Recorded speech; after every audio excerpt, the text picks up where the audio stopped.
Lia, kasirika, vimba, pasuka. Ukimaliza ufue hizo nguo. Nikute nguo zimeshafuliwa, zimetakata, zipo kwenye kamba. Na asitokee mtu yoyote akukusaidia. Mimi natoka. Nikirudi nikute hizo nguo hazijafuliwa. Nitakufundisha adabu ina rangi gani. Sasa atokee mtu akusaidie, nitadili na wewe, alafu nitadili na mtu aliyokusaidia.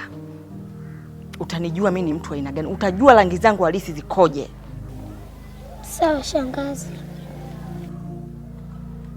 Futa machozi yako bwana wewe. Siniangalie vibaya mimi. Huwezi kunilani, huna uwezo wa kunilani mimi. Hata ulie machozi ya damu. Unanyanyasika mimi ambaye chozi langu yatima linadondoka chini. Manao kunifuta sina, wazazi wangu mimi yamebakia majina, wapo ardhini, tani sita za mchanga kina.